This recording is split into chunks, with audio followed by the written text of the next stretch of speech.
मोक्षमार्गस्य नेतारम् कर्मभूभृताम् ज्ञातारं विश्वतत्त्वानां वन्दे तद्गुणलब्धये वन्दे तद्गुणलब्धये। मोक्षमार्ग के नेता एवं कर्म पर्वतों के भेदक और विश्व के सब तत्वों के ज्ञायक चेतन संवेदक सद्गुण आप समान प्राप्त हो यही भावना पाकर देव विनय पूर्वक करूं वंदना बारंबार जिनेश्वर देव बारंबार जिनेश्वर देव। सूत्र पाठ करना है।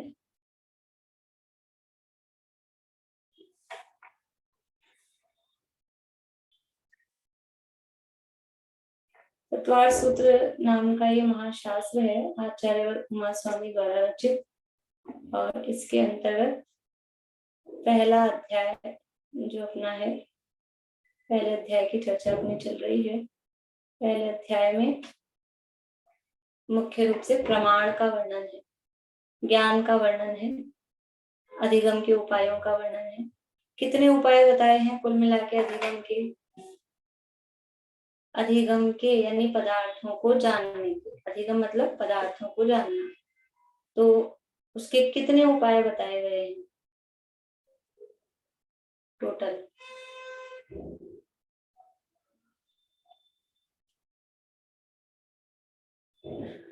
मीना चाची।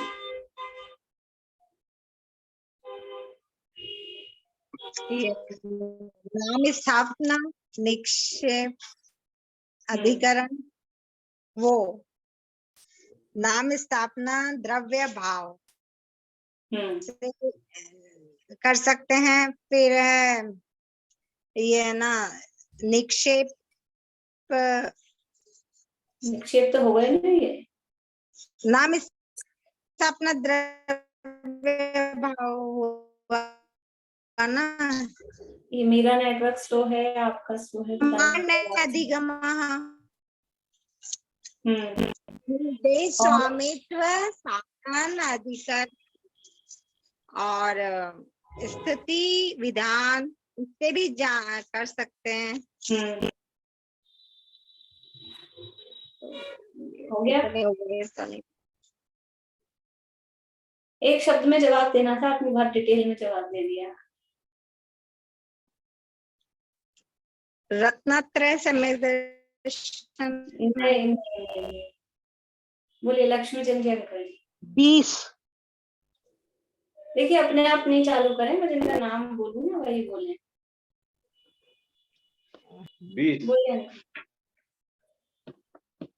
20 तरह से हैं, हम जान सकते हैं। हाँ, अधिगम के 20 उपाय बताए, 4 निक्षेप, 2 प्रमाण, 6 निर्देश, 8 सत्संख्या। ऐसे करके ये अधिगम के 20 उपाय बताए हैं और इन 20 उपायों के स्वरूप और किस तरह से इनको इसके माध्यम से पदार्थों को जानना है वो हम देख चुके हैं। ठीक है ना, इनका स्वरूप अपने को समझ में आ गया है। अब इसमें 20 बता दिए और इतनी तरह से जानना है, तो एक तो प्रश्न ये उठता है कि अब हम जाने कैसे? आपने उपाय तो इतने सारे बता दिए, लेकिन हमारे पास जानने का क्या साधन है? हम किससे जाने? तो उसके जवाब में आचार्य कहते हैं कि चिंता मत करो, तुम्हारे पास जानने के लिए शक्ति है। कौन सी शक्ति है? कि 5 प्रकार के ज्ञान है, उनके माध्यम से तुम जान सकते हो। तो आगे वाला सूत्र 9 नंबर का सूत्र उसके जवाब में उत्पन्न होता है। अथवा दूसरी तरह से ये कह सकते हैं कि आपने जानने के 20 उपाय बता दिए, अब फिर हम कंफ्यूज कौन से उपाय को अपनाएं। ज्यादा ऑप्शन हो जाते हैं तो मोर ऑप्शंस मोर कंफ्यूजन। तो किस उपाय से हम जाने मुख्य रूप से, तो उसमें कहा कि जो प्रमाण और न्याय वाला जो रास्ता है वही प्रमुख है, उसी रास्ते से जानना है। तो फिर ये प्रमाण क्या है और प्रमाण किसे कहते हैं, तो उस प्रमाण के स्वरूप की चर्चा में ये आगे के सारे सूत्र उत्पन्न हुए हैं।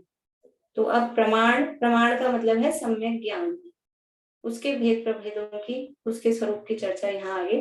देखो यहाँ तत्वार सूत्र में परिभाषाएं नहीं है ज्यादा, आप देखेंगे बहुत कम होंगी कोई परिभाषा वाले सूत्र, भेद प्रभेद वाले सूत्र हैं डायरेक्ट ज्यादा। तो भेद प्रभेद बताए हैं, यानी उस समय ओरल ज्ञान चलता था ना, महावीर भगवान के मोक्ष जाने के बाद में 683 वर्ष तक ओरल ही चलता रहा, रिटन था ही नहीं।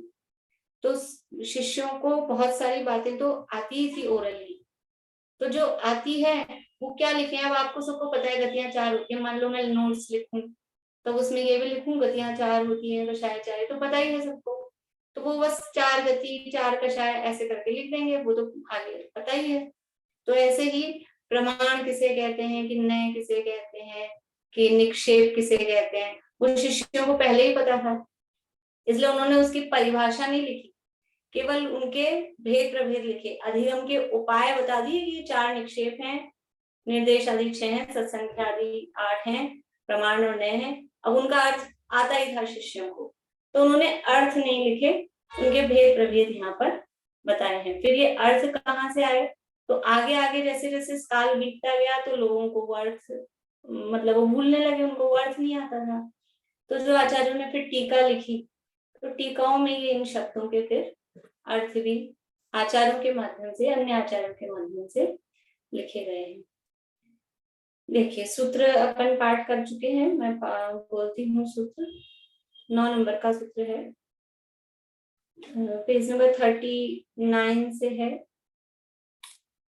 6वें सूत्र में प्रमाण और न्यायों की बात आई है, वहां यह भी स्पष्ट किया था कि सम्यक ज्ञान ही प्रमाण है।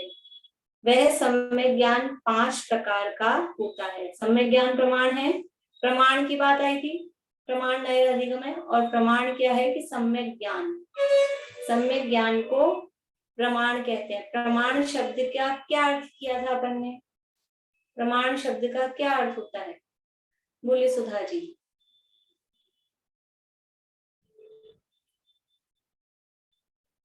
आवाज बंद है आपकी, आवाज बंद है सुधा जी।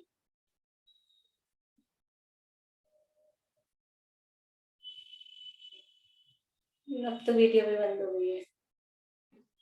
चलिए सच्चा ज्ञान, सच्चा ज्ञान।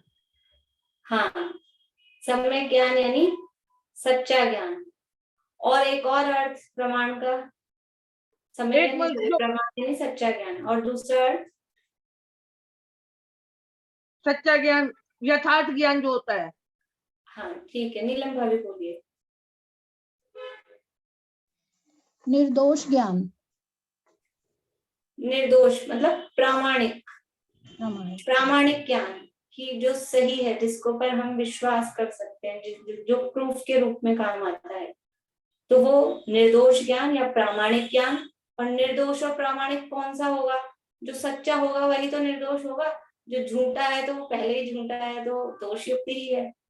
इसलिए सच्चे ज्ञान को प्रमाण कहो वो भी वही बात है, प्रामाणिक ज्ञान को प्रमाण कहते हैं वो भी वही बात है, बात वही है। घूम के देखेंगे इधर उधर से तो अर्थ वही निकलने वाला है। प्रमाण मतलब है निर्दोष सच्चा ज्ञान, उसका नाम प्रमाण ज्ञान है। तो प्रमाण की चर्चा यहाँ पर प्रारंभ कर रहे हैं। 9 नंबर का सूत्र है, मति श्रुतावधि मनः पर्यय केवलानि ज्ञानम। मति श्रुतावधि मनः पर्यय केवलानि ज्ञानम। मति श्रुत अवधि नाम है केवल, मति श्रुत, श्रुता है, ता में से अ निकलेगा और वधि में जुड़ेगा तो अवधि बनेगा। मति श्रुत अवधि मनः पर्यय, ये पूरा एक शब्द है। मनः पर्यय पर्याय नहीं है, मनः पर्यय है, ठीक है। मनः पर्यय और केवलानी, केवलानी यानी केवल ज्ञानम, ये ज्ञान है। मति ज्ञान, ज्ञान शब्द सबके साथ लगाना है। मति ज्ञान, श्रुति ज्ञान, अवधि ज्ञान, मनः पर्यय ज्ञान और केवल ज्ञान, ये 5 भेद, ये 5 प्रकार सम्यक ज्ञान के या प्रमाण के होते हैं। 5 प्रकार का ये सम्यक ज्ञान है।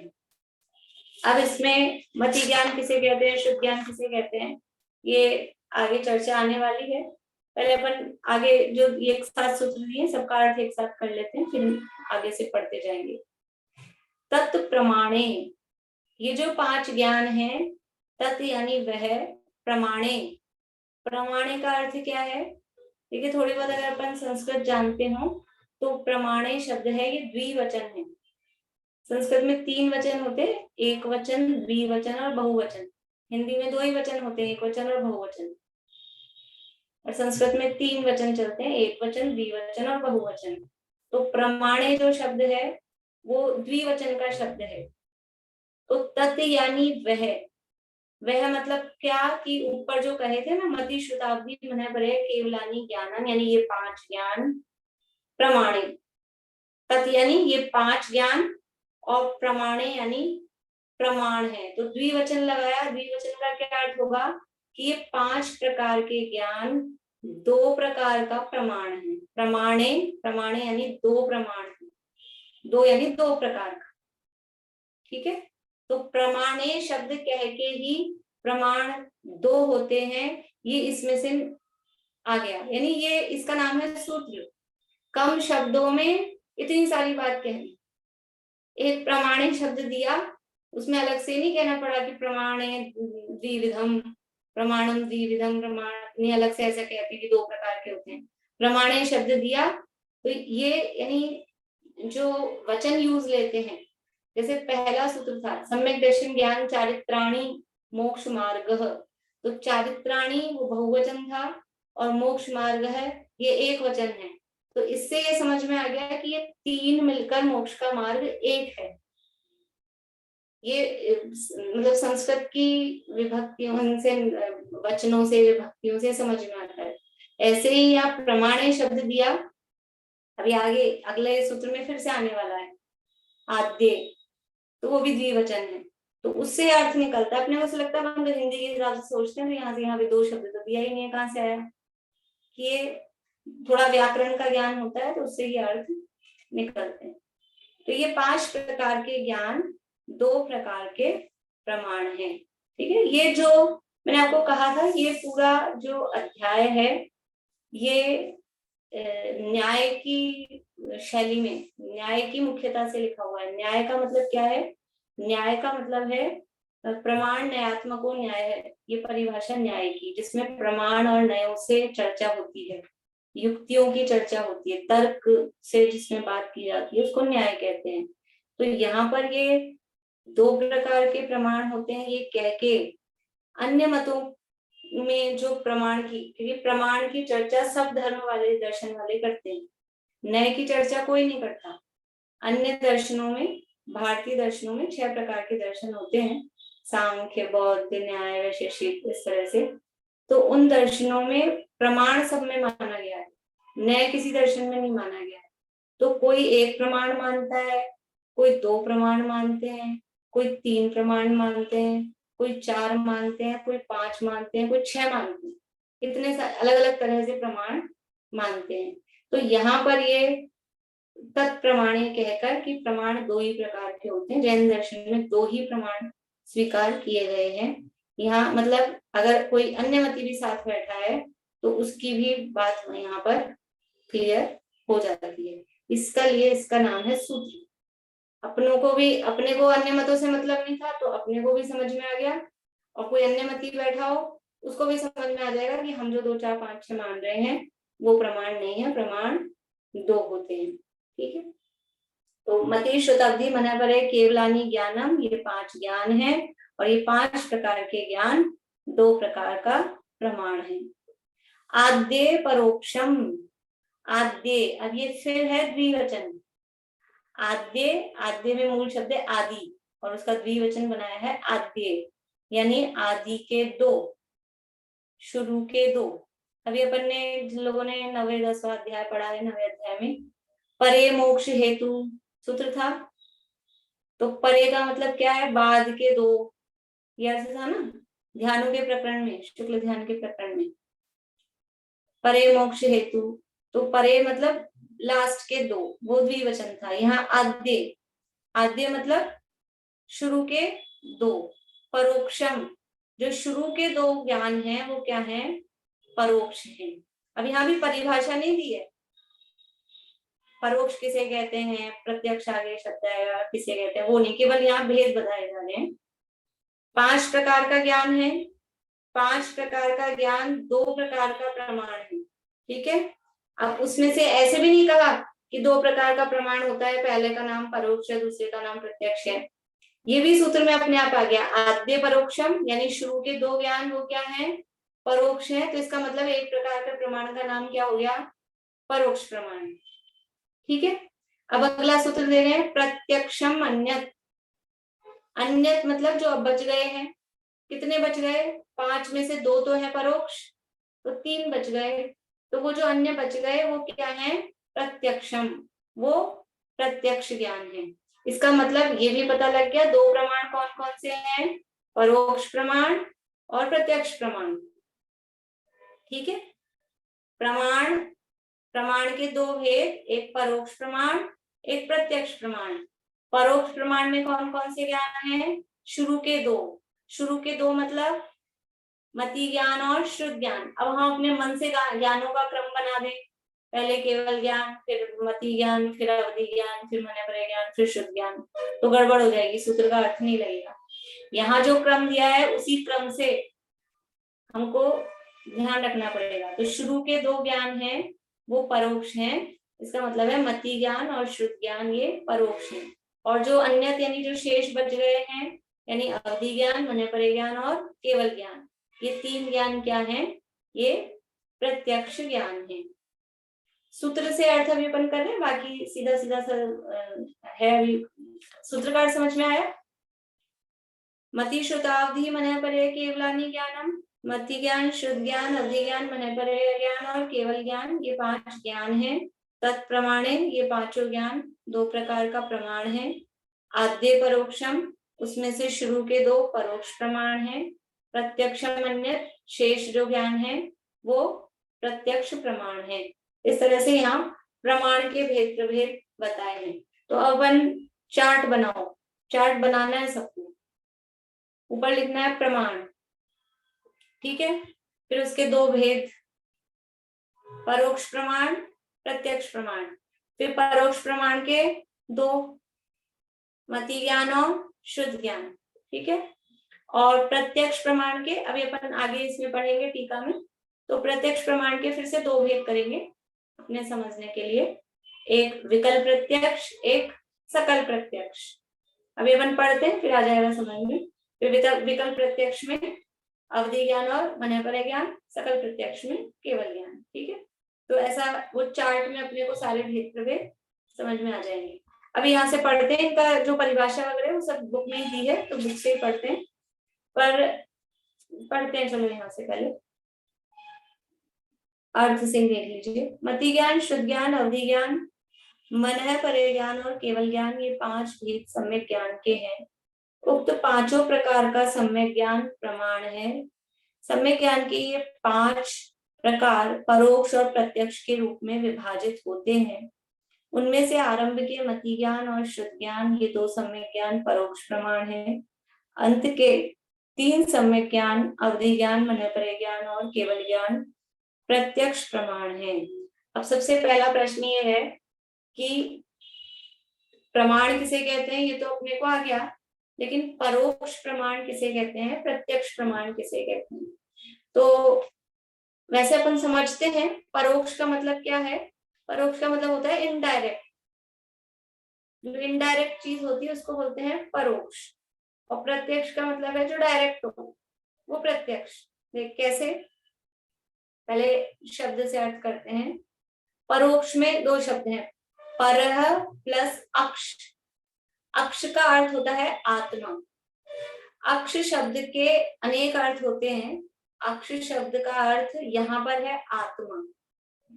वैसे अक्ष शब्द का अर्थ इंद्रियां भी होता है ना, लेकिन अभी यहाँ पर प्रत्यक्ष परोक्ष के संबंध में अक्ष शब्द का मतलब है आत्मा।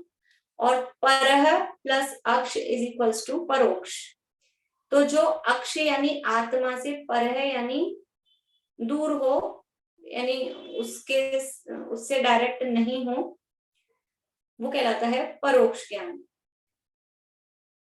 यानी जो ज्ञान सीधा आत्मा से नहीं होकर पर की सहायता से होता है उसे परोक्ष ज्ञान कहते हैं।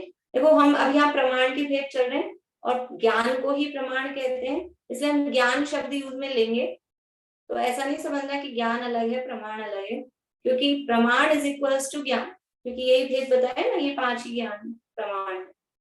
इसलिए कभी ज्ञान शब्द आएगा कभी प्रमाण शब्द आएगा, तो कंफ्यूज नहीं होना, एक ही बात।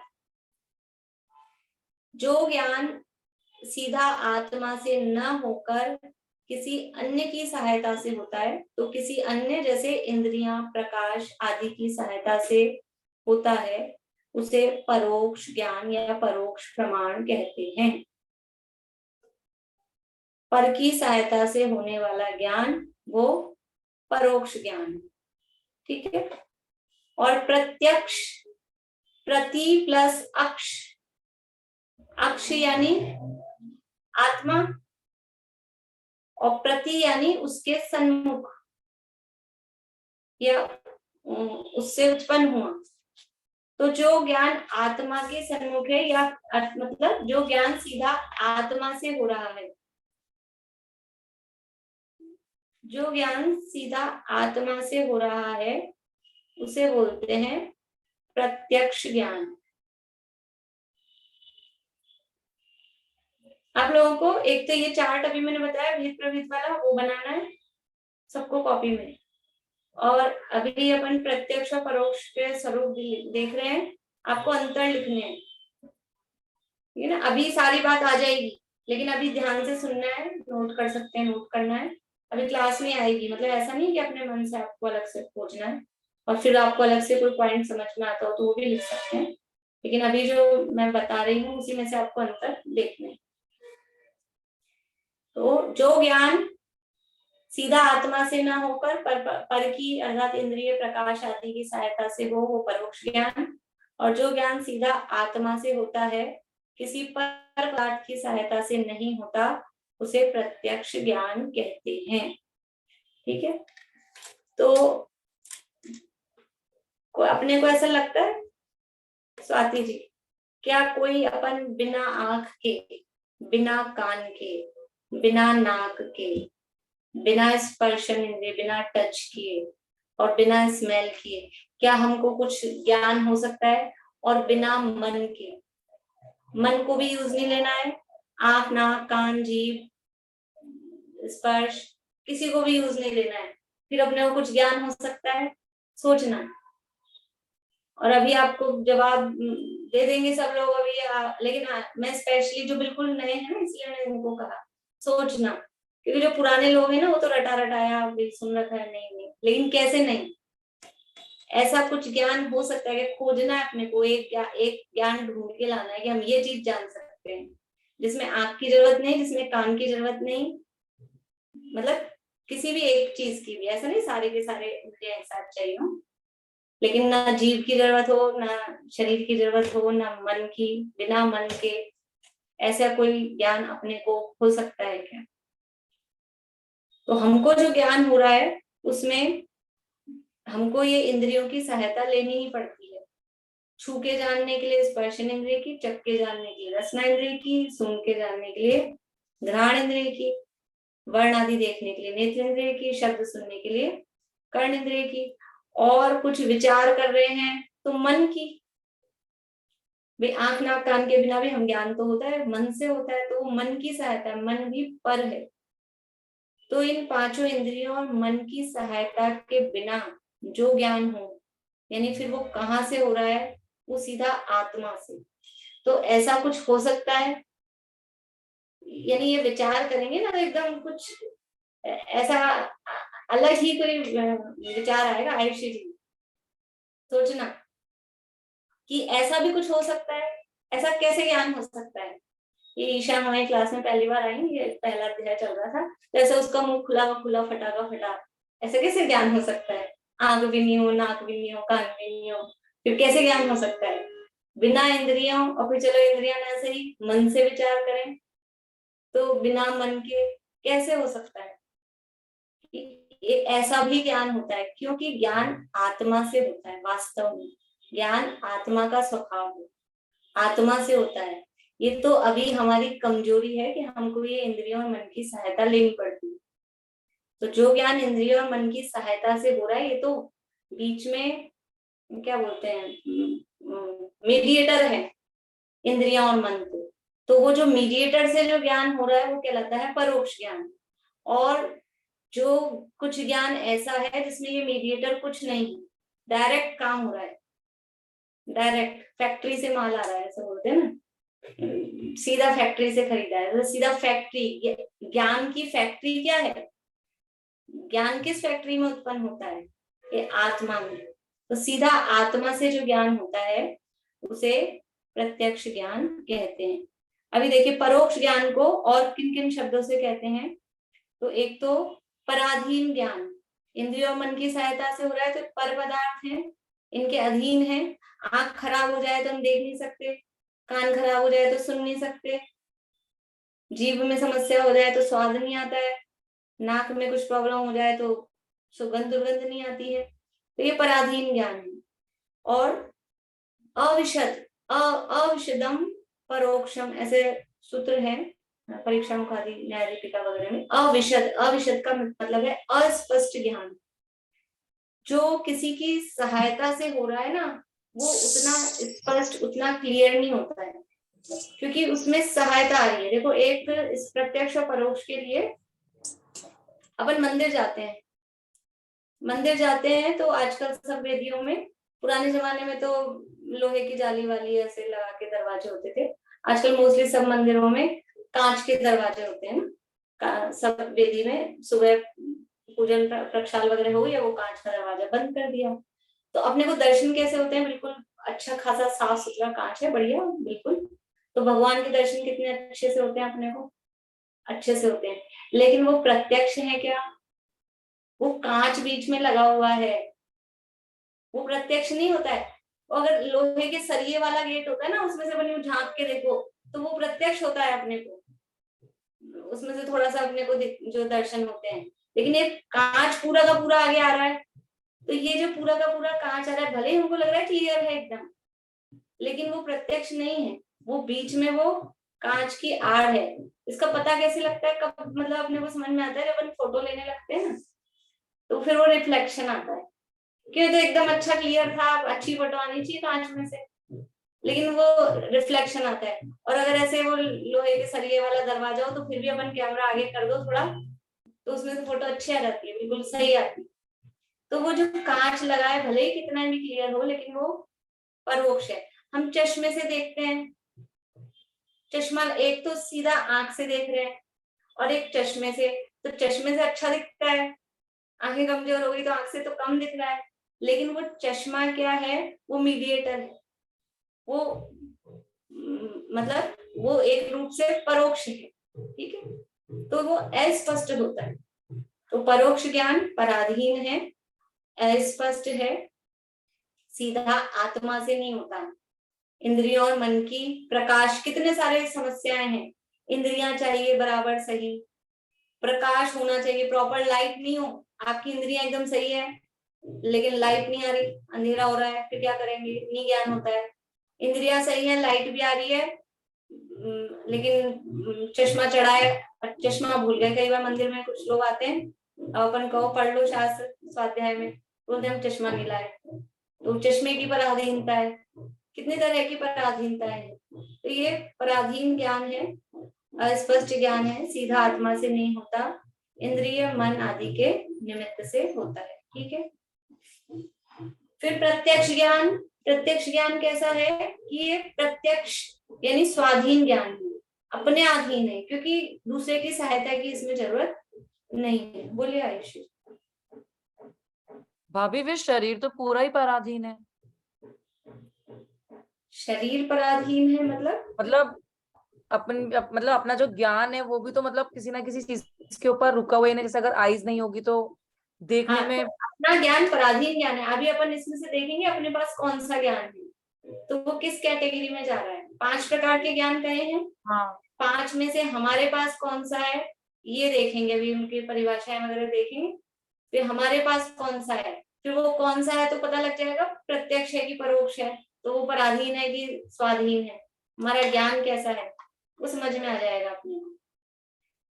ठीक है,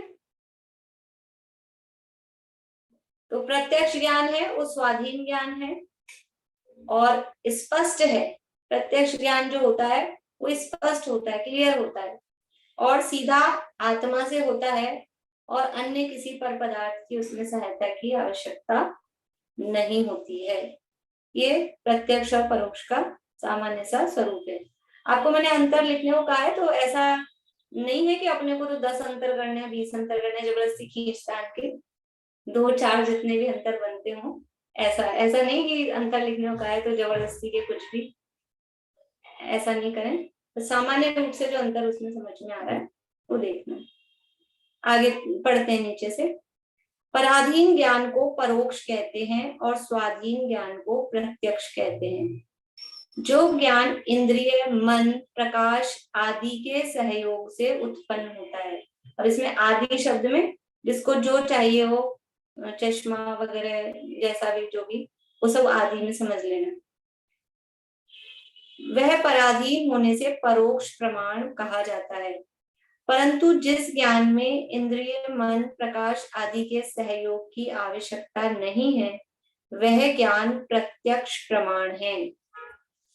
प्रत्यक्ष प्रमाण भी देश प्रत्यक्ष और सकल प्रत्यक्ष के भेद से 2 प्रकार का है। अभी मैंने आपको कहा था प्रत्यक्ष प्रमाण के 2 भेद, उसको एक देश प्रत्यक्ष या विकल्प प्रत्यक्ष, तीनों शब्द उसके लिए कहे जाते हैं, एक ही बात है। देश का मतलब है आंशिक, पार्टली, और एक देश का मतलब भी वही है, आंशिक। एक देश का हो या देश का हो वो तो बिल्कुल ही एक ही अर्थ है। और विकल्प प्रत्यक्ष, विकल्प का मतलब है जो पूरा नहीं है, अधूरा है। प्रत्यक्ष तो है लेकिन अधूरा है, इसलिए उसको कहते हैं विकल्प। तो देश प्रत्यक्ष या एक देश प्रत्यक्ष या विकल्प प्रत्यक्ष, तीनों एक ही के लिए यूज में लिए जाते हैं। और दूसरा भेद है सकल प्रत्यक्ष। देश प्रत्यक्ष यानी आंशिक रूप से प्रत्यक्ष है, पूरा प्रत्यक्ष नहीं है, थोड़ा प्रत्यक्ष है। और सकल प्रत्यक्ष मतलब जो पूरा ही प्रत्यक्ष है, जो कुछ भी है वो पूरा प्रत्यक्ष, यानी जितना जो कुछ भी है सबको जानता है। देश प्रत्यक्ष में प्रत्यक्ष तो जानता है लेकिन थोड़ा जानता है, और सकल प्रत्यक्ष में संपूर्ण को प्रत्यक्ष रूप से जानता है, तो वो सकल प्रत्यक्ष। ऐसे ये 2 भेद हैं। अवधि ज्ञान और मन्यपरेय ज्ञान देश प्रत्यक्ष है और केवल ज्ञान सकल प्रत्यक्ष है। 5 प्रकार के ज्ञानों में मति ज्ञान और शुद्ध ज्ञान ये तो परोक्ष ज्ञान है। अवधि ज्ञान, मन्यपरेय ज्ञान ये देश प्रत्यक्ष है, आंशिक रूप से प्रत्यक्ष है या विकल्प प्रत्यक्ष है। और केवल ज्ञान वो सकल प्रत्यक्ष यानी पूर्ण रूप से प्रत्यक्ष ज्ञान है। अभी भेद प्रभेद तो हो गए, अभी इनकी परिभाषाएं क्या है तो यहाँ आगे कह रहे हैं। सीमित विषय वाले होने से अवधि ज्ञान और मन्यपरेय ज्ञान देश प्रत्यक्ष है और संपूर्ण ज्ञेयों का ज्ञायक होने से केवल ज्ञान सकल प्रत्यक्ष है। अभी इनका स्वरूप देखिए तो समझ में आएगा इनके देशपना और सकलपना वो क्या है। उक्त ज्ञान के 5 प्रकारों का संक्षिप्त स्वरूप इस प्रकार है। सबको ये परिभाषाएं याद करनी अनिवार्य है और खाली अभी नहीं, हमेशा जिंदगी भर ये परिभाषाएं याद रहनी चाहिए। हम आगे कुछ भी स्वाध्याय करेंगे तो अगर इनकी परिभाषा का मतलब इनका स्वरूप किसे कहते हैं ये नहीं ख्याल होगा तो ये शब्द बार बार में आएंगे। जिनवाणी में जब भी कभी कुछ भी हम पढ़ेंगे ये शब्द बार बार में आएंगे। 5 ज्ञानों के नाम, प्रत्यक्ष, परोक्ष, ये शब्द बार बार में आएंगे, इसलिए इनकी परिभाषाएं, ये भेद प्रभेद सब आपको याद करने चाहिए। अभी बुद्धिपूर्वक करें, मतलब चला के आगे होके, और फिर धीरे धीरे सुनते सुनते कुछ चीजें फिर वो पक्की अपने आप हो जाती है पढ़ते पढ़ते सुनते सुनते। और कोई ये नहीं सोचे कि हमको याद नहीं होता है, नहीं होता है। आप इसमें याद करने में उपयोग लगाएं, अपने आप अपने ज्ञान का विकास होता है। क्योंकि कषायों से उपयोग हटेगा, इसमें उपयोग लगाएंगे तो। ज्ञान की हीनता होती है कषायों की वृत्ति से। अगर कषायें बढ़ती हैं तो ज्ञान कम होता है, और कषायें कम होती हैं तो ज्ञान बढ़ता है। ठीक है, अब हम ज्ञान को बढ़ाने के लिए लग रहे हैं, हम ज्ञान में उपयोग लगा रहे हैं, तो क्या होगा? कषायें कम होंगी। कषायें कम होंगी तो अपना ज्ञानावरण का जो आवरण है ज्ञान पे, वो कम होगा। इसलिए किसी भी उम्र के हो, कोई भी समस्या हो, ये मतलब ये नहीं सोचे, ये आपके पास कोई एक्सक्यूज नहीं होना चाहिए खुद के लिए, मेरे लिए नहीं, अपने लिए, आपको खुद के लिए, कि मुझे याद नहीं होगा, मैं नहीं कर सकती हूँ, ऐसा नहीं है। दुनिया भर की इधर उधर की सारी दिन भर पंचायती बातें, ये सब अपन कर सकते हैं, तो वो सब छोड़ के और इसमें उपयोग लगाएं। तो परिभाषा भी याद करें, सूत्र भी याद करें, भेद प्रभेद भी याद करें, अपने लिए लाभकारी है। विषय कषाय फालतू की बातों से बचेंगे, जितना हो जाएगा उतना अच्छा है, हो ही जाएगा, धीरे धीरे करके होगा। ठीक है, देखिए मति ज्ञान किसे कहते हैं? पराश्रय की बुद्धि छोड़कर दर्शनोपयोग पूर्वक स्वयं सन्मुखता से प्रकट होने वाले निज आत्मा के ज्ञान को मति ज्ञान कहते हैं, अथवा इंद्रियां और मन है निमित्त जिसमें, उस ज्ञान को मति ज्ञान कहते हैं। देखिए पहले जो ये दूसरी वाली परिभाषा है उसको अपन समझते हैं, वो सरल भी है और सामान्य रूप से वही परिभाषा लागू पड़ती है सब जगह पे। मति ज्ञान किसे कहते हैं? कि जो ज्ञान इंद्रिय और मन की सहायता से होता है, इंद्रिय और मन के निमित्त से होने वाले ज्ञान को मति ज्ञान कहते हैं। सिंपल है, इंद्रिय और मन के निमित्त से होने वाले ज्ञान को मति ज्ञान कहते हैं। अब हमको जो भी ज्ञान होता है, क्या क्या ज्ञान होता है अपने को? हमको रंगों का ज्ञान होता है, काला है, पीला है, नीला है, सफेद है, हमको रंगों का ज्ञान होता है। कैसे हो रहा है? सीधे आत्मा से हो रहा है? नहीं, हमको आंख से हो रहा है। तो ये आंख है चक्षु इंद्रिय, तो ये चक्षु इंद्रिय से हमको रंगों का ज्ञान हुआ, तो ये कौन सा ज्ञान हुआ? ये मति ज्ञान। ठीक है, ये चक्षु इंद्रिय संबंधी मति ज्ञान। हमको रूखे का, चिकने का, हल्के का, भारी का, ठंडा का, गर्म का, ये हमको ज्ञान होता है। ये कैसे होता है? छूकर होता है, स्पर्श के माध्यम से। तो ये स्पर्शन इंद्रिय से ज्ञान हुआ, तो ये कौन सा ज्ञान हुआ? स्पर्शन इंद्रिय जन्य मति ज्ञान हुआ। हमको स्वाद का ज्ञान होता है, मीठा है कि कड़वा है, ककड़ी चखी और चखते ही थू थू थू थू कर दी, तो ये क्या पता लग गया अपने को? ये कड़वी है। तो ये स्वाद का ज्ञान कैसे हुआ? रसना इंद्रिय से। ये जो ज्ञान हो रहा है कौन सा ज्ञान है? मति ज्ञान। तो ये इंद्रियों की निमित्तता से जो ज्ञान हो रहा है। और कुछ ज्ञान है, हम विचार करते रहते हैं, सोचते हैं, फिर सोचते सोचते कुछ अपने को याद आ जाता है, कुछ समझ आ जाता है। अभी आपको कहा है कि आप सोचना कि बिना इंद्रियों मन के अपने को कोई ज्ञान हो सकता है क्या? फिर आप सोचेंगे, फिर आपको समझ आ जाएगा। तो ये जो हम विचार कर करके जो हमको ज्ञान हो रहा है, ये कैसे हो रहा है? ये सीधे आत्मा से हो रहा है क्या? ये सीधे आत्मा से नहीं हो रहा है, ये मन के माध्यम से हो रहा है। तो ये मन के माध्यम से भी जो ज्ञान हो रहा है, ये है मति ज्ञान। ये काम हमारे लिए लाभप्रद है, ये करना चाहिए। ये काम हमारे लिए हानिकारक है, ये नहीं करना चाहिए। ये जो अपने को ज्ञान हो रहा है, ये किस इंद्रिय से होता है? ये काम करो और ये काम मत करो, ये जो अपने को ये अपन डिसाइड करते हैं, ये हमारे लिए हितकारी है, ये हमारे लिए अहितकारी है, ये कौन सी इंद्रिय से होता है? ये ऐसे उंगलियां, स्पर्शन के लिए ये, ठीक है, रसना के लिए ये घ्राण, चक्षु, कर्ण, और मन के लिए क्या करेंगे? मन के लिए मुट्ठी। अब आपको जवाब देना है।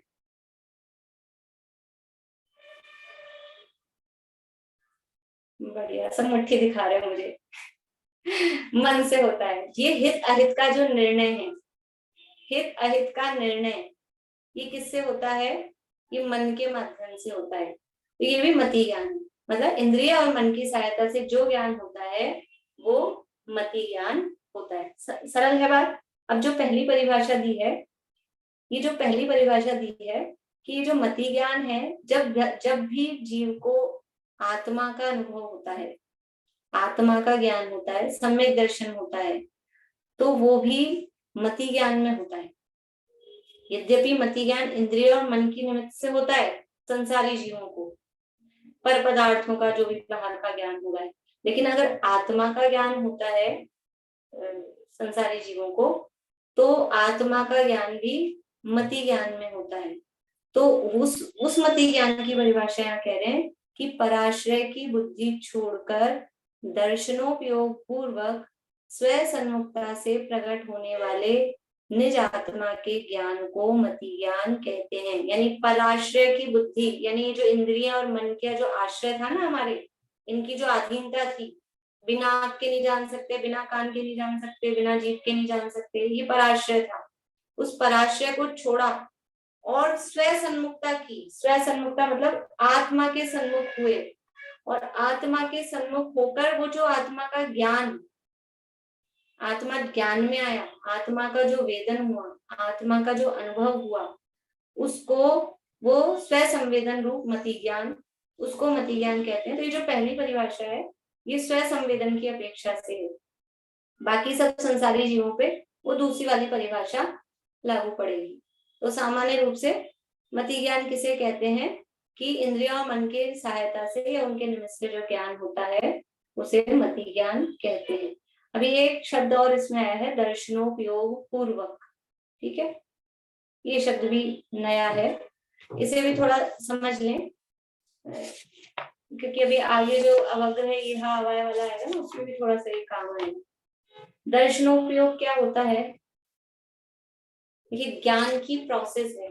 ज्ञान कैसे होता है? किसी भी पदार्थ का अपने को ज्ञान होता है। हमारे तो क्या कि चल रहा है अनादिकाल से और ये सब, तो हमको पता नहीं चलता है कि कितनी फास्ट प्रोसेसिंग हो रही है। लेकिन जब भी किसी पदार्थ का ज्ञान होता है तो ज्ञान मतलब उसको विशेष रूप से उसके भेद प्रभेद सहित वो हमको समझ में आता है, वो कहलाता है ज्ञान। उसको बोलते हैं विशेष प्रतिभास या साकार उपयोग, वो ज्ञान कहलाता है। लेकिन उस ज्ञान से पहले एक काम होता है। ज्ञान से पहले क्या काम होता है कि ज्ञान से पहले होता है दर्शन। दर्शन का मतलब यहाँ वो सम्यक दर्शन वाला दर्शन नहीं है, ठीक है। यहाँ दर्शन का अर्थ देखना। सम्यक दर्शन में दर्शन का अर्थ होता है श्रद्धा, वहां दर्शन का अर्थ देखना नहीं होता। यहाँ अभी जब जानने की प्रोसेस की बात चल रही है और जो कहा जाता है आत्मा का स्वभाव ज्ञान दर्शन है, तो जो आत्मा के स्वभाव को ज्ञान दर्शन रूप कहते हैं, तो वहां दर्शन का अर्थ श्रद्धा नहीं होता, वहां दर्शन का अर्थ होता है देखना। और देखने का मतलब आंख से देखना नहीं, क्योंकि आत्मा की आंख नहीं होती, ये आंख तो शरीर में है। यदि केवल आंख से देखने को ही देखना कहें तो जो 3 इंद्रिय तक के जीव है जिनकी आंख ही नहीं है उनके दर्शन ही नहीं होगा, उनके गुण ही नहीं रहेगा दर्शन नाम का। लेकिन एक दर्शन तो चैतन्य लक्षण है। अभी दूसरे अध्याय में पहला सूत्र आएगा, पहला नहीं आगे वाला 8वां है, उपयोगो लक्षणम, यानी जीव का लक्षण है ज्ञान दर्शन। तो दर्शन का मतलब है आंख से देखना नहीं, दर्शन का मतलब है देखना, और वो देखने का मतलब है सामान्य अवलोकन। सामान्य अवलोकन का मतलब क्या है? देखो ये विषय है, थोड़ा बारीक है, जितना समझ में आए उतना समझना, लेकिन ये समझ लेना कि ज्ञान के पहले दर्शन होता है, इतना जरूर समझ लेना। अब उसके लिए उदाहरण आपको बताते हैं, लेकिन वो जो उदाहरण होंगे एक्चुअल में वो सब भी ज्ञान के ही होते हैं, लेकिन समझने के लिए अपन उदाहरण देखते हैं। जैसे कि टीवी की स्क्रीन है, टीवी की स्क्रीन पे चित्र आते रहते हैं, पिक्चर्स आती रहती हैं, विषय कोई कोई आकार आते रहते हैं अलग अलग। तो ये जो अलग अलग आकार आ रहे हैं, कोई अलग अलग कलर्स आ रहे हैं, वो कहलाते हैं विशेष, वो कहलाएगा ज्ञान। ठीक है, ऐसे अलग अलग विशेष जो भी कुछ जानने में आ रहे हैं, पता लग रहे हैं, ये काला रंग है, ये सफेद रंग है, ये आदमी है, ये लड़की है, ऐसा, तो वो कहलाएगा ज्ञान। और कभी कभी क्या होता है कि टीवी की स्क्रीन पे चित्र आना बंद हो जाते हैं, वो केबल वाले की लाइट चली जाती है, तो केवल ब्लैंक स्क्रीन हो जाती है, कोई चित्र नहीं आ रही, बस स्क्रीन दिख रही है, अपने को समझ में आ रही। तो वो अपने को क्या दिख रहा है? सामान्य। स्क्रीन मात्र दिख रही है वो हो गया सामान्य अवलोकन, और उस स्क्रीन पे अपने को अलग अलग कलर्स, अलग अलग चित्र दिख रहे हैं, वो कहलाता है विशेष अवलोकन। तो सामान्य अवलोकन या सामान्य प्रतिभास वो कहलाता है दर्शन, और विशेष अवलोकन या विशेष प्रतिभास कहलाता है ज्ञान। तो जब भी ज्ञान होता है, ज्ञान से पहले दर्शन होता है कंपल्सरी, दर्शन पूर्वक ज्ञान होता है, ठीक है। तो पहले किसी भी पदार्थ का सामान्य अवलोकन बस है, सामान्य अवलोकन का मतलब है सत्ता मात्र का ग्रहण, उसको कहते हैं सामान्य अवलोकन। और फिर उसमें क्या है, कैसा है, रंग रूप आदि वो सब देखना, वो सब कहलाता है उसका विशेष अवलोकन। तो दर्शन का मतलब है देखना, देखना मतलब सामान्य अवलोकन, ठीक है। और ज्ञान का मतलब है जानना, जानना मतलब विशेष अवलोकन, ठीक है। और उदाहरण से अपन समझे तो जैसे समझ लीजिए कि कोई जुलूस निकल रहा है, तो अपन ने एक नजर डाल दी कि हाँ बहुत भीड़ है, ये हो गया सामान्य अवलोकन। लेकिन उसमें अपने को एक भी आदमी, या न्यूज़पेपर में फोटो आती है महावीर जयंती के जुलूस की कि इतनी भीड़, तो इतनी भीड़ दिखती है उसमें समझ आती है, लेकिन एक भी आदमी पहचान में नहीं आता, उसमें विशेष कुछ नहीं पता चलता, सामान्य कि हाँ है। तो वो समझ लो उदाहरण के लिए वो दर्शन हुआ। और फिर कोई कोई व्यक्ति अलग अलग अपने को समझ में आ रहे हैं, पहचान में आ रहे हैं, तो वो कहलाएगा उसका ज्ञान या विशेष अवलोकन। तो ज्ञान की प्रोसेस ये होती है कि ज्ञान के पहले दर्शनोपयोग, अब इन ज्ञान और दर्शन की आगे सूत्र आगे आएगा, उपयोग कहते हैं इन दोनों को, उपयोग के भेद हैं। तो ज्ञानोपयोग और दर्शनोपयोग ऐसा शब्द भी उसके साथ में यूज लेते हैं। उपयोग के दो भेद हैं, दर्शनोपयोग और ज्ञानोपयोग। सामान्य प्रतिभास या सामान्य अवलोकन को दर्शनोपयोग कहते हैं, और विशेष प्रतिभास या विशेष अवलोकन को ज्ञानोपयोग कहते हैं। और ज्ञानोपयोग के यही भेद है, 5 तो ये है और 3 अभी आगे आएंगे, वो 3 कुमति कुर्षुत आदि, ये ज्ञानोपयोग के भेद है। दर्शनोपयोग के भेदों की चर्चा अभी यहाँ नहीं कर रहे हैं, बाद में करेंगे आगे। अभी तो इतना ही समझ लीजिए कि दर्शनोपयोग होता है, ठीक है। इतना तो समझ में आ गया, इतनी बात तो भले ही क्या होता है दर्शनोपयोग ये नहीं समझ में आया, लेकिन ज्ञान के पहले दर्शन होता है, इतना तो समझ आ ही गया होगा सब। तो यहाँ जो कहा है, पराश्रय की बुद्धि छोड़कर दर्शनोपयोग पूर्वक, यानी दर्शनोपयोग पूर्वक स्वसन्मुखता से प्रकट होने वाले निजात्मा के ज्ञान को, क्योंकि ज्ञान हो रहा है तो ज्ञान से पहले दर्शनोपयोग होगा, तो दर्शनोपयोग पूर्वक जो अपने आत्मा का ज्ञान हुआ उसका नाम मति ज्ञान। हमको जो ये इंद्रिय और मन की सहायता से ज्ञान हो रहा है, इसमें भी दर्शनोपयोग पूर्वक होता है, लेकिन वो बार बार में होता जाता है, तो अपने को पकड़, दर्शनोपयोग अपने को पकड़ में नहीं आता है। दर्शनोपयोग हम लोगों के ज्ञान का विषय नहीं बनता है, केवल यानी भगवान ही जानते हैं, क्योंकि वो बहुत सामान्य अवलोकन है और वो बहुत सूक्ष्म है। हमको तो जब ज्ञान होता है, विशेष होता है, तभी हमको समझ में आता है, इसलिए दर्शनोपयोग अपने पकड़ में नहीं आता। इसलिए जो उदाहरण उसका दे ही नहीं सकते वास्तव में, ये जो उदाहरण दिए भी सब स्थूल ही है, ठीक है। तो ये हो गया मति ज्ञान। तो मति ज्ञान किसे कहते हैं? इंद्रिय और मन की सहायता से, इंद्रिय और मन के निमित्त से जो ज्ञान होता है उसे मति ज्ञान कहते हैं। बोलिए सुमन जी। मति ज्ञान की जो परिभाषा 2 तरह से लिखी है, दोनों क्या अपोजिट है? अपोजिट नहीं है, एक है वो इंद्रिय और मन की निमित्तता से, और दूसरी है वो आत्मा के ज्ञान की मुख्यता से। तो वो दूसरी परिभाषा तो हर समय लागू पड़ेगी नहीं, पहली परिभाषा मतलब जो आती है ना आत्मज्ञान वाली, वो हर समय लागू नहीं पड़ेगी। वो तो जिस जीव को जिस समय आत्मज्ञान हो रहा है उसकी तरफ से ये ज्ञान परिभाषा दी है।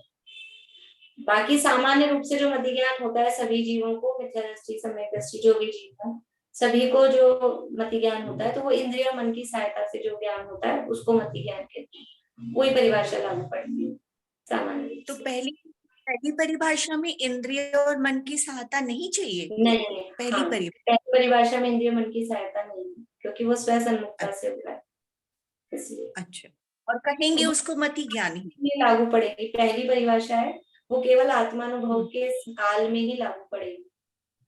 अच्छा, जिस जीव को आत्मानुभव हो रहा है उसी को लागू पड़ेगी। इसलिए रेगुलर जो परिभाषा है वो वही है, इंद्रिय और मन की निमित्तता से जो ज्ञान होता है उसको मति ज्ञान कहते हैं। बोलिए सुनीता जी। तो जब सम्यक दर्शन होता है तब लागू पड़ेगी ये परिभाषा। हाँ, फिर इसको सुमति ज्ञान की परिभाषा ऐसे बोल सकते हैं? नहीं, तो सुमति ज्ञान तो जब तक सम्यक दर्शन बना हुआ है तब तक वो सुमति ज्ञान है, लेकिन जब तक सम्यक दर्शन बना हुआ है तब तक आत्मानुभव हर समय नहीं होता है। ये केवल आत्मानुभव के काल में ये परिभाषा लागू पड़ेगी, जिस समय शुद्ध उपयोग हो रहा है ना, उपयोग आत्मा में, उस समय ये लागू पड़ेगी, क्योंकि सम्यक दृष्टि जीव है, शुद्ध उपयोग में नहीं है। बाहर अब शुभ भाव में अशुभ भाव में जैसे भी जो भी उपयोग है, तो उसको भी इंद्रियों के और मन की सहायता से ज्ञान होगा ना। बाहर में जो ज्ञान है उसको आत्मा से नहीं होगा, बाहर का ज्ञान इंद्रियों मन की सहायता से होगा। तो वो जो पहली परिभाषा है वो केवल और केवल आत्मानुभव के काल में लागू पड़ेगी। बोलिए अंकल। ये मतलब सातवां गुण स्थान में होते हैं उस टाइम ही लागू पड़ेगी, इसका मतलब छठे तक नहीं पड़ेगी? नहीं, छठे तक भी जिस समय आत्मानुभव हो रहा है, चौथे वाले को, पांचवे वाले को, तो उस समय भी लागू पड़ जाएगी। नीचे गुण स्थानों में भी आत्मानुभव जिस समय, आत्मानुभव पांचवे छठे वाले को होता है क्या? क्यों नहीं होता? चौथे वाले को, पांचवे वाले को क्यों नहीं होता? अच्छा, होता है बिल्कुल। बोलिए स्वाति। मैम, जैसे बच्चा जब पैदा होता है उसको तो बिना इंद्रिय और बिना मन के भी भूख का ज्ञान तो हो ही सकता है। बच्चे की इंद्रियां नहीं होती हैं? नहीं, पर भूख तो इंद्रियों से नहीं पता चलता। जैसे उसको like with that second also, मतलब उसको भूख का मतलब पता होता है कि मुझे चाहिए कुछ, बट उसमें इंद्रियां तो यूज नहीं हुई। नहीं, भूख है वो अंदर से वेदन होता है ना, मतलब अपन उसको मन से कह सकते हैं, और इंद्रियों में अगर कहें तो स्पर्शन इंद्रिय कह सकते हैं। अंदर यानी पेट में जो स्पर्श कुछ होता है अगर इंद्रिय, क्योंकि भूख की फीलिंग हो रही है, वेदन में आ रहा है। हाँ, पर वो जो दूध पी रहा है तो वो उसको स्वाद अच्छा लग रहा है नहीं लग रहा है, वो उसका रसना इंद्रिय का काम होगा, तो वो उसको समझ में आता है। और उसको ठंडा गरम ये भी उसको भले ही वो उसका रिएक्ट नहीं कर पाए ज्यादा कुछ, सुई चुभाएंगे, इंजेक्शन लगाएंगे, वो उसको नहीं, सब बाद में अनुभव तो सब चीज होगा, मतलब जब दूध पिएगा तो भी अनुभव होगा, लेकिन दूध पीना है मतलब जैसे नेचुरल इंस्टिंक्ट जो बोलते हैं ना कि आपको सिखाना नहीं है, ये तो नेचुरल इंस्टिंक्ट है, वही नहीं होगा उससे। देखो अभी अपन ने केवल मति ज्ञान पढ़ा है, इसके बाद में यानी हमको अकेला मति ज्ञान नहीं होता है। अभी आज अपन एक ही ज्ञान की चर्चा कर पाए, मति के ज्ञान के साथ श्रुति ज्ञान भी है। तो मति ज्ञान से जो जाना उससे और आगे जाना वो शुद्ध ज्ञान है। तो ये शुद्ध ज्ञान भी काम करता है। भूख लग रही है, उसको भूख शब्द नहीं पता, लेकिन वो कुछ पीड़ित है, कुछ दुखी है, तो वो अंदर पेट में जो वेदन होता है ना, वो भी पेट में लगी है, पेट खाली लग रहा है ऐसा, तो वो स्पर्शन इंद्रिय जन्य उसको कह सकते हैं। वो स्पर्शन इंद्रिय के माध्यम से उसको ये समझ में आ रहा है, और फिर आगे शुद्ध ज्ञान काम करता है, क्योंकि वो भी छोटा भी हुआ है, अभी अभी जन्म लिया है, लेकिन वो भी 5 इंद्रिय मन सहित यानी पंचेंद्रिय है, वो सब ज्ञान होता है। इतना ही नहीं, अंदर गर्भ अवस्था में भी, गर्भ में भी यदि वो अपने पूजन की जयमाला में आता है, माता खावे चर परो ताते लागे तन संताप हो, जो माँ खाती है वही अंदर समझ में आता है। माता ने तेज तेज गरम पी लिया तो वो सीधा जाके गरम गरम लगेगा। चरपरी चीजें खाई, मिर्च मसाला तेज खाया, तो वैसा ही वो सब अंदर मतलब इंद्रियों के माध्यम से वो सब समझ में आता है, ज्ञान में आता है अंदर। बोलिए अंकल।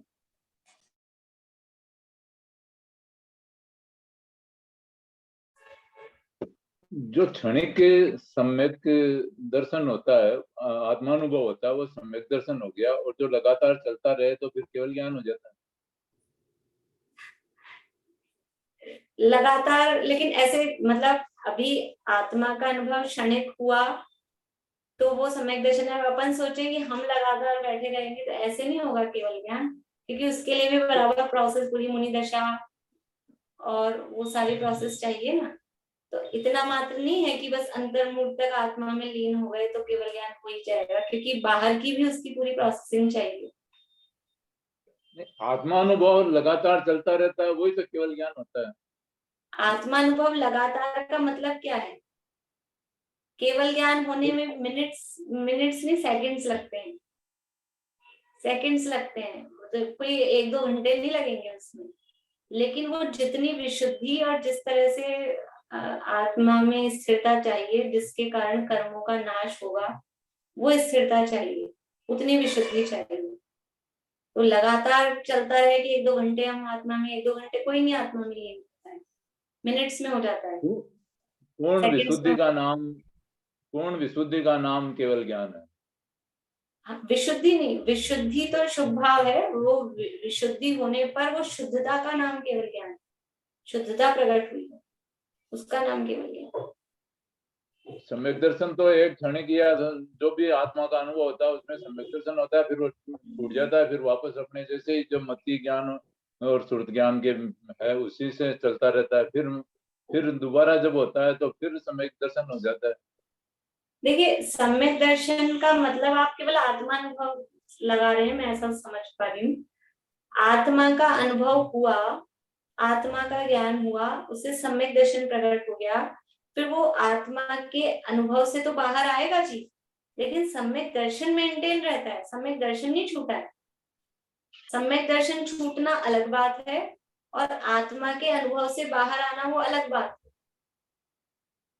है। उदाहरण देती हूँ, थोड़ा मर्यादा में उसको अपन समझेंगे कि किसी की शादी हुई, तो शादी हुई तो क्या वो हर समय पति पत्नी साथ ही बैठे रहेंगे कि नहीं? अब वो शादी हो गई, हर समय साथ नहीं है, पति अपने काम पे गया, पत्नी अपने काम में लग रही है, लेकिन वो शादी की फीलिंग हर समय रहती है कि नहीं रहती? कि अब वो पति अपने काम पे चला गया, पत्नी अपने काम पे चली गई, जिनकी शादी टूट गई, ऐसा नहीं होता। तो वो आत्मा का अनुभव वो हुआ एक क्षण के लिए, लेकिन वो फीलिंग चलती है हमेशा। तो वो फीलिंग जब तक चलती है तब तक वो सम्यक दृष्टि कहा जाता है, सम्यक दर्शन बना हुआ है। हाँ, वो फीलिंग भी छूट जाए, तलाक ले ले तो वो छूट जाएगा, तो ऐसे सम्यक दर्शन भी छूट जाता है, छूट सकता है। तो सम्यक दर्शन बना रहता है। और केवल ज्ञान होने के लिए विशेष, वो केवल ज्ञान होने के लिए मुनि दशा अनिवार्य है। और मुनि दशा में भी फिर वो उस तरह से वो आत्मा में लीन रहे, उसके लिए टाइम बहुत ज्यादा नहीं है, बहुत लंबा समय तक लीन होने की आवश्यकता नहीं है। लेकिन वो जैसे होता है ना, वो मैग्नीफाइंग ग्लास होता है, ऐसे सूर्य आ रहा है आकाश में है और किरणें बिखर रही है, तो कुछ जलता है क्या? कागज वागज कुछ नहीं जलता है। लेकिन वो सारी जो बिखर रही थी किरणें, उनको वो मैग्नीफाइंग ग्लास लगाते हैं, वो सारी कंसंट्रेट हो जाती है। तो बड़ा बड़ा रुई का ढेर हो, कागज सब उसमें जल जाते हैं।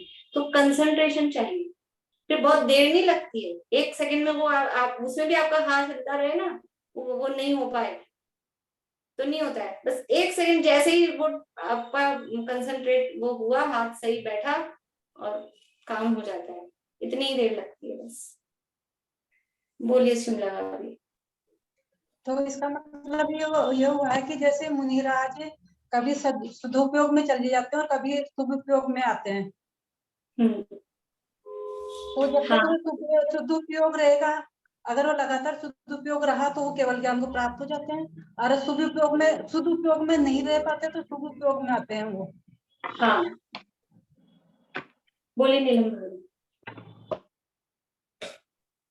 जो इसमें लिखा है प्राश्रय की बुद्धि, इसमें इंद्रिय और मन दोनों आएंगे। हाँ, इंद्रिय मन दोनों, ठीक, दोनों की सहायता छोड़, दोनों ही पर है। चलिए चिन्हाड़ी स्थिति करते हैं।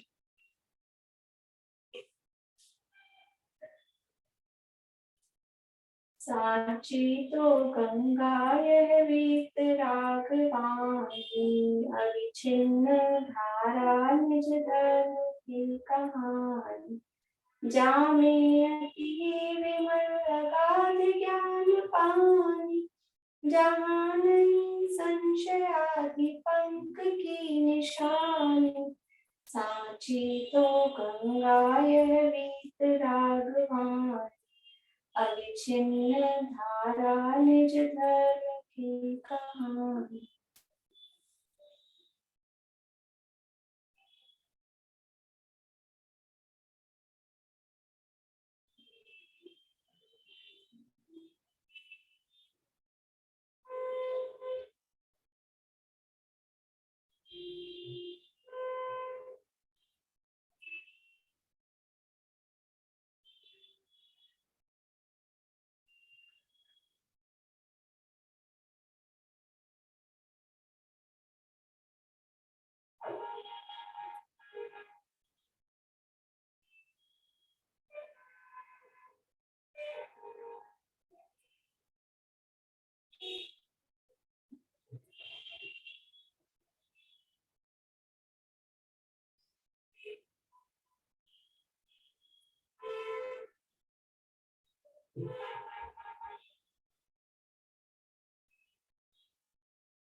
जय बुद्ध आश्रम में जिन्होंने माता की जय श्री को